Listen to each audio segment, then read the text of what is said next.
ऐसे तो आप किसी का केस अपोज करते हो। कल गुप्ता जी ने आपके खिलाफ लिखा दी एक आध FIR।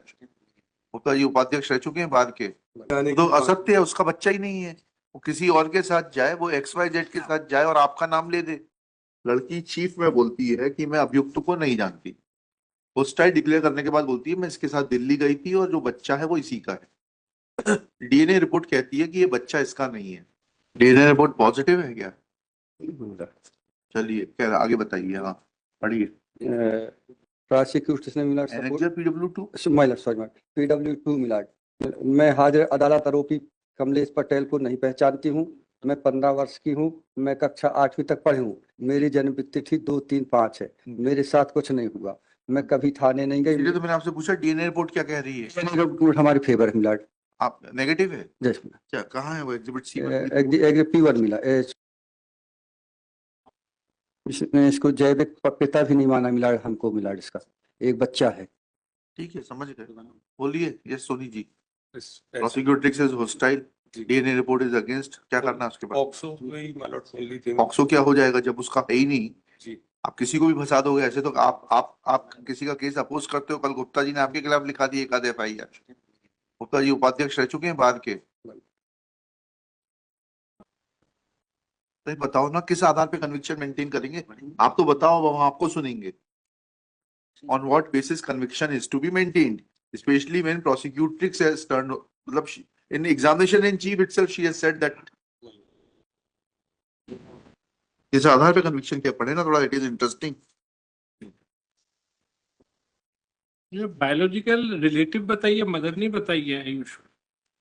पैरा 29 जजमेंट में अभियोक्ता की यद्यपि अपने मुख्य प्रशिक्षण में आरोपी अलसंकार किया जाना व्यक्त नहीं किया है, किंतु पक्षद्रोही घोषित किए जाने के पश्चात उसके द्वारा आरोपी के साथ दिल्ली ले जाने तो असत्य है, उसका बच्चा ही नहीं है। वो किसी और के साथ जाए, वो XYZ के साथ जाए और आपका नाम ले दे। भाई DNA रिपोर्ट या तो असत्य है, आपको चुनौती देना चाहिए थी DNA रिपोर्ट को। She had liaison with somebody else. She has implicated this gentleman. उसने तो कह दिया, लेकिन is it scientifically corroborated? There would have been another circumstance, Mr. Soni, that DNA report would have been uninterpretable. Yes. If uninterpretable, then benefit of doubt would not have accrued in favor of the accused. Because uninterpretable will not never cause, then we will have to corroborate that uninterpretable with the evidence of the prosecutrix in such matter, because she is the victim in the first place. But when the statements of the prosecutrix are not corroborated with the medical evidence, then what will be the situation? Tamrakar जी थोड़ा सा assist कर दीजिए, नाम आपका नहीं डालेंगे sir. समझ रहे हैं आप बात को? सुना कि आप कहीं और खोए हुए थे? मैं पढ़ रहा हूँ। कहीं और खोए हुए थे ना? सुनिए, मुकदमा यह है, लड़की चीफ में बोलती है कि मैं अभियुक्त को नहीं जानती। होस्टाइल डिक्लेयर करने के बाद बोलती है मैं इसके साथ दिल्ली गई थी और जो बच्चा है वो इसी का है। DNA रिपोर्ट कहती है कि ये बच्चा इसका नहीं है। फिर प्रोसिक्यूटर की क्या क्रेडिबिलिटी बची? अब बच्चा तो है ही नहीं है तो खत्म ही हो गया, गलत खत्म ही हो गया।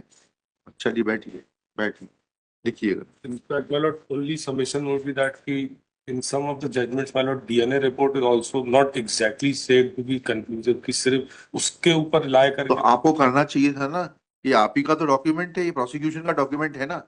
You should have come out that my document is incorrect. You should have led evidence. I am not saying that it is incorrect. I say, my lord, that it cannot be said. तो जी आपका नुकसान हो गया, finally लिखा दे रहे हैं, आगे की फीस नहीं मिलेगी। देखिएगा एक बार बस पैरा 30 बस एक बार पैरा 30 पढ़िए प्लीज पढ़िए।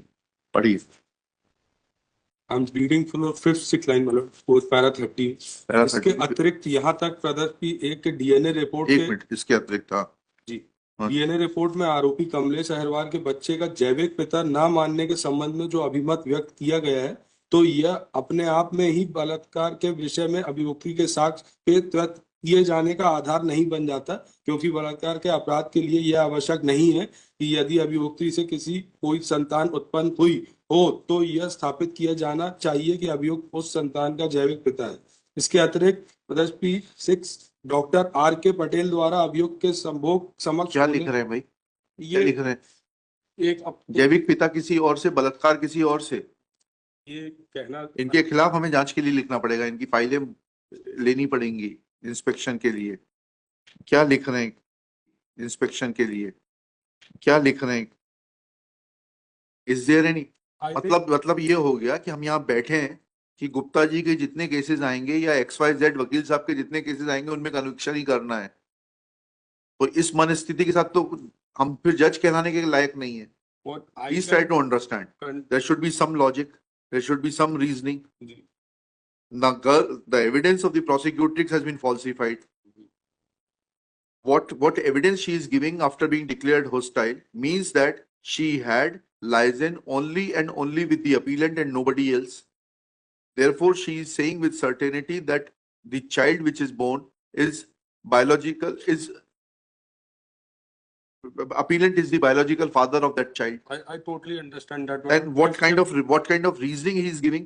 I'll have to order inquiry. We will have to order inquiry against this gentleman. We'll be ordering that soon. Don't worry. Listen to us now. देखिएगा। इसमें एक और प्रॉब्लम, डीएनए रिपोर्ट में mother नहीं लिखा, relative लिखा है। रिलेटिव मींस बहन भी हो सकती है, कुछ भी हो सकती है। अगर वो बहुत फंडामेंटल मिस्टेक है मेरे हिसाब से। रिलेटिव कैसे लिख दिए? इससे जो कंस्ट्रू कर पा रहा हूँ मैं उससे ये बताना चाह रहे हैं कि अगर किसी के साथ एक्ट हुआ भी है और पिता कोई और है तो इट इज नॉट दैट कि एक्ट ही नहीं। ये चलिए ठीक है ना, तो उसको फिर ये बोलना पड़ेगा कि मेरे दो तीन लोगों से संबंध थे, लेकिन जो है भले ही ये बायोलॉजिकल फादर नहीं है लेकिन इसने मेरी प्रिवेसी वायलेट की है।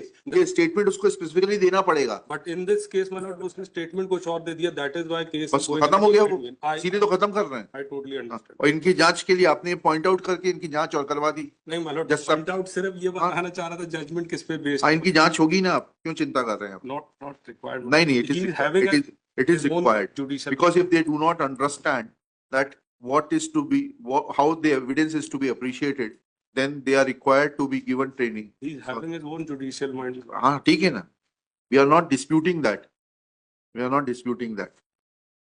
चलिए, this appeal is filed being aggrieved of judgment dated 17/7/2023 passed by learned third additional session judge Nagaur district Satna in SC number 22 of 2020. This fact is further corroborated with the scientific evidence of DNA examination contained in Exhibit C1, which says that child born from the womb of the appellant, womb of the prosecutrix, is not the biological child of the appellant. Full stop.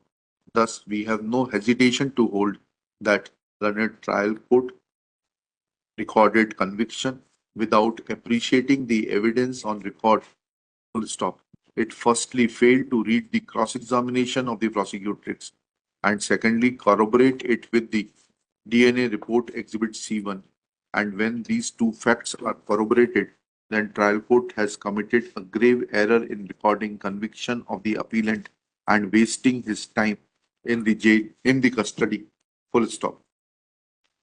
When tested, then then neither there is any first-hand account of the prosecutrix, nor there is any corroboration of the violation of privacy through forensic evidence. Then conviction cannot be upheld and it is being made on surmises and conjectures, needs to be set aside and is hereby set aside.